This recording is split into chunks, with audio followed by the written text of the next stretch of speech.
Bonjour à tous et bienvenue dans cette nouvelle vidéo dédiée à l'épreuve management de l'équipe commerciale. Pour cette vidéo, on va s'intéresser au cours qui concerne l'annonce de recrutement qui fait partie du bloc 1 de chapitre de la matière. C'est parti. Déjà, on va regarder les objectifs. Lorsque vous rédigez une offre d'emploi, vous allez devoir retranscrire les valeurs de l'entreprise. Vous souhaitez trouver un candidat qui partage ces mêmes valeurs. Il est donc important de bien connaître l'entreprise et bien connaître ses projets, sa politique RSE par exemple, et toute autre information pour mieux la présenter. Ensuite, séduire les bons candidats. Vous allez vous retrouver face à d'autres entreprises qui recrutent et donc vous voulez recruter les meilleurs candidats. L'objectif, c'est vraiment de faire en sorte que l'annonce donne envie aux candidats de postuler, de lui montrer vraiment quels sont les avantages à rejoindre l'entreprise, quelles sont les ambitions, quelles sont les perspectives d'évolution par exemple. Voilà, tout ça, ça permet de créer une annonce qui donne envie. Et ensuite, s'adapter au canal de diffusion. Que vous diffusiez l'annonce sur un réseau social professionnel comme LinkedIn, dans la rubrique Emploi, sur votre site internet, donc le site internet de l'enseigne, dans la rubrique Recrutement, ou bien sur un site d'annonce généraliste comme Indeed, du coup, la forme peut changer un petit peu. Sur LinkedIn, c'est vrai que c'est un peu plus court, l'espace que vous avez peut-être. Sur le site de l'entreprise, normalement, le candidat a déjà connaissance un petit peu de votre entreprise, vu qu'il est allé sur le site pour postuler. Et sur un site d'annonce généraliste, vous allez vous retrouver face à d'autres entreprises qui recherchent également un candidat, le bon candidat. Donc là, l'objectif, c'est aussi de vous démarquer d'eux et de valoriser vraiment, encore une fois, tous les avantages de votre entreprise. Et du poste proposé, bien sûr.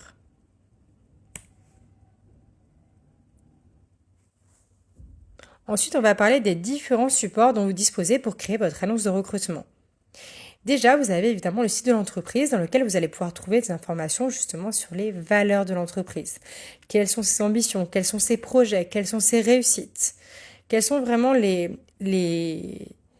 valeurs qu'elle souhaite mettre en avant, qui la marquent en tant qu'enseigne. Ça, c'est vraiment important. Ensuite, vous avez la fiche de poste et le profil de poste qui sont deux documents qui sont très utiles au sein de l'entreprise. Sur la fiche de poste, vous allez pouvoir trouver des informations sur les missions qui seront confiées aux nouveaux salariés. Donc, c'est vraiment une liste des missions très détaillée et aussi une petite partie sur les compétences attendues pour cette mission. Le profil de poste consiste à dresser le portrait idéal du candidat souhaité. Sa formation, son expérience, ça peut être ce type d'informations qui vont être très précises. Et vraiment, l'objectif, c'est de se dire, c'est ce type de candidat-là qu'il nous faut pour telle et telle raison. Donc, ça vous donnera vraiment un aperçu plus précis. Et lorsque vous aurez les CV face à vous, vous saurez plus facilement comment sélectionner les candidats à retenir pour un entretien.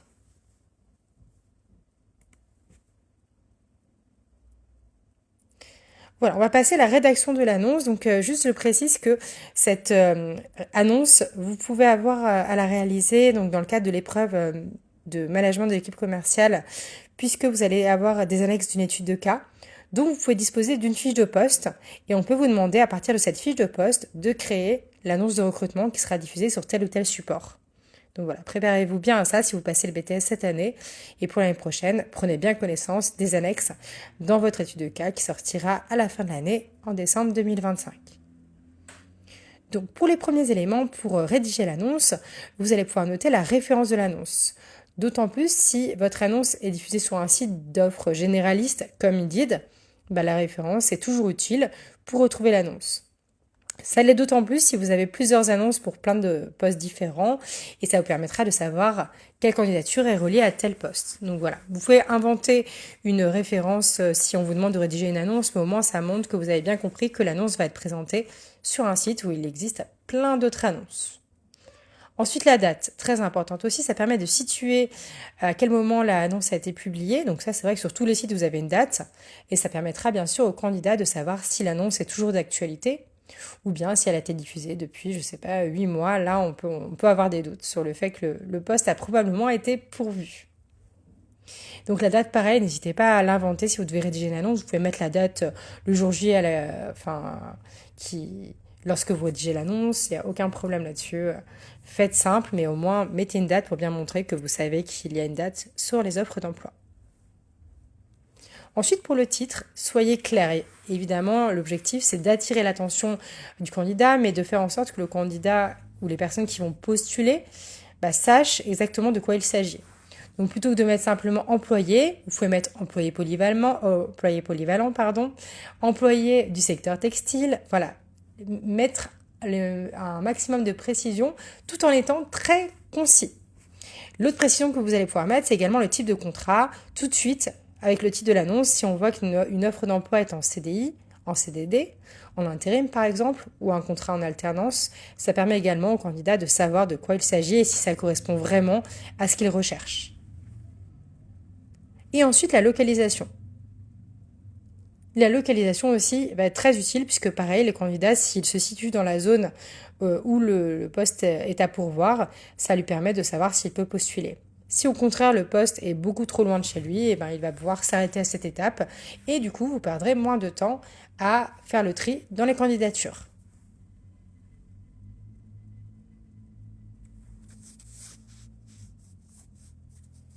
Pour la suite, on va passer à une nouvelle partie qui concerne la présentation de l'entreprise. Donc bien sûr, il est important de rappeler le nom de l'entreprise et si l'entreprise appartient à un groupe, de présenter quand même le groupe. Dans cette partie-là, vous pouvez indiquer donc quelles sont les valeurs et les réussites de l'entreprise, l'objectif étant de montrer au candidat que oui, il a intérêt à aller travailler dans cette entreprise pour ces raisons. Donc là, montrer les ambitions également, quelles sont les grandes étapes de développement prévues dans les prochaines années. Enfin, voilà, l'objectif, c'est vraiment de donner envie et de montrer que c'est une entreprise qui a plein de potentiel et que le salarié, le candidat, s'il rejoint l'entreprise en tant que salarié, ça ne peut être que bénéfique pour son avenir professionnel.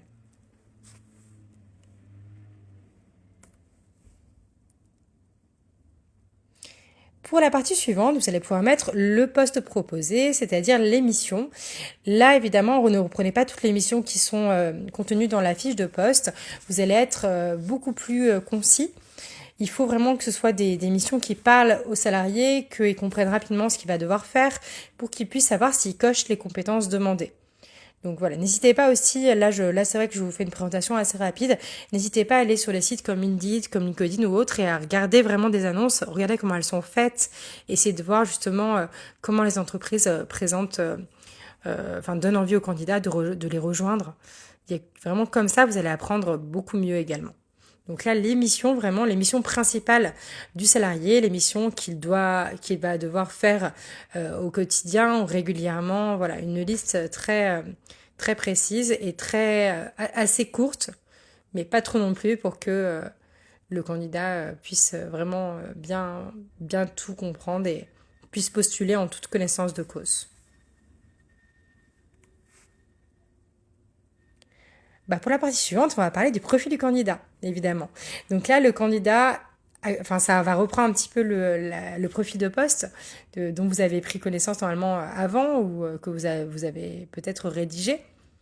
Donc la formation du futur salarié, est-ce qu'il doit avoir Bac+2, est-ce qu'il doit avoir un diplôme plus élevé, voilà, ça va être intéressant. Très souvent, on retrouve dans les sujets de BTS, dans les études de cas, c'est vraiment Bac+2, niveau justement BTS MCO, puisque voilà, c'est vraiment des postes, que ce soit employé polyvalent, manager ou responsable, sont des postes auxquels vous pouvez pourvoir, auxquels vous pouvez candidater. Donc là, n'hésitez pas là-dessus à justement indiquer la formation nécessaire. Savoir, alors j'ai fait une petite erreur sur le document, c'est les connaissances. Donc attention, distinguez bien savoir, savoir-faire et savoir-être. Savoir, ce sont les connaissances. Donc ça peut être par exemple si le salarié a déjà travaillé pour un concurrent de la marque ou pour la marque dans un autre point de vente. Ça, vous le verrez justement dans l'étude de cas 2025 qui est proposée donc l'étude de cas Leclerc à Verme. Vous avez certains candidats pour des postes qui ont déjà une expérience au sein du groupe Leclerc dans d'autres points de vente ou même au sein du magasin à Verme. Donc ça, en fait, c'est vraiment un savoir qui peut être utile. Donc savoir, c'est vraiment une connaissance particulière qui concerne l'activité ou l'entreprise. Savoir-faire, ce sont les compétences. Donc vraiment, quelles sont les compétences?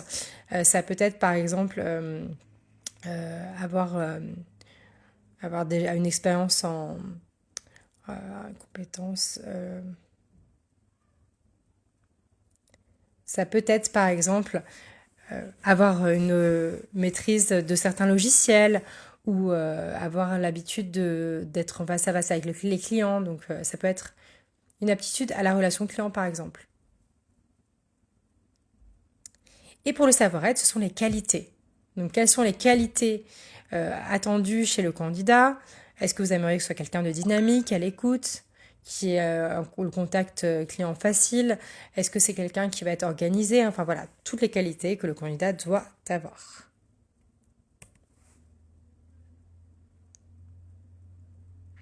Après, vous pouvez rajouter également dans l'annonce d'autres informations complémentaires. Toujours pareil avec l'idée de séduire le candidat.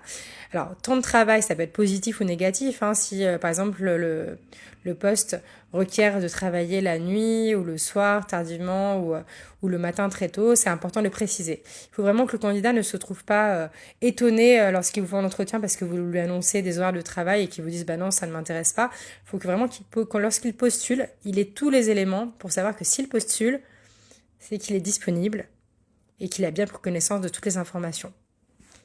Côté positif, éventuellement les avantages, donc les tickets restaurants, des RTT ou je sais pas des remises sur les produits de l'enseigne, tout ça, ça peut être vraiment positif et ça peut donner envie au candidat de vous rejoindre plutôt que de rejoindre une autre entreprise.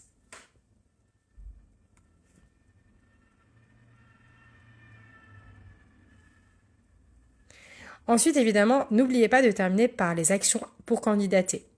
Qu'est-ce que le candidat doit faire pour pouvoir postuler? Donc là, vous indiquez les documents à transmettre. En général, c'est vraiment le CV et la lettre de motivation. Et ensuite, vous indiquez comment le candidat va pouvoir envoyer sa candidature. Donc là, vous pouvez mettre un email éventuellement, mais mettez bien un email professionnel inventé. Par exemple, je ne sais pas si vous travaillez chez Gémeaux, ça va être ressourceshumaines@gmail.fr. Enfin là, vous pouvez inventer un email ou bien un formulaire juste, c'est-à-dire vous mettez une petite case, cliquez ici et complétez le formulaire ou cliquez ici pour envoyer votre candidature ou bien postuler par exemple. Donc mettez bien cette fin. Si votre annonce n'a pas d'action proposée au final pour postuler, bah, il va manquer quelque chose forcément.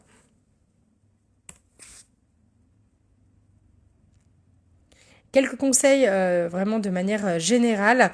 Attention à la structure de l'annonce. Faites attention à faire en sorte que l'annonce soit bien construite. Ça, c'est vraiment important. Bien se relire, information, orthographe. Voilà, faites vraiment attention à ça.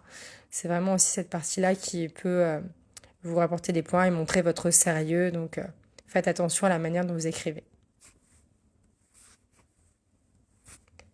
Voilà, j'espère que ce cours rapide vous a plu et que vous allez pouvoir, grâce à cela, rédiger des annonces percutantes et qui vont correspondre aux attentes de l'examen. Comme je disais, n'hésitez pas à consulter vraiment des annonces sur Internet pour vous rendre un petit peu compte de la manière dont elles sont rédigées. Par exemple, pour ceux qui passent le BTS cette année, comme l'étude de cas concerne Leclerc-Averme, ben, n'hésitez pas à aller sur le site de Leclerc, regarder comment les annonces sont écrites. Vous pouvez regarder aussi sur Indeed, vous allez probablement trouver des annonces. Même si c'est pas le Leclerc-Averme, regardez comment les autres magasins Leclerc rédigent leurs annonces. Ça pourra vous être vraiment utile le jour de l'examen si vous avez une question qui vous demande de rédiger une annonce de recrutement. Je vous dis à très vite pour de prochaines vidéos et n'hésitez pas à vous rendre sur le site réussirbtsmco.fr pour récupérer les documents utiles dont vous aurez besoin. Et bien sûr, laissez-moi un commentaire et dites-moi si vous souhaitez que j'aborde d'autres thèmes également. À bientôt!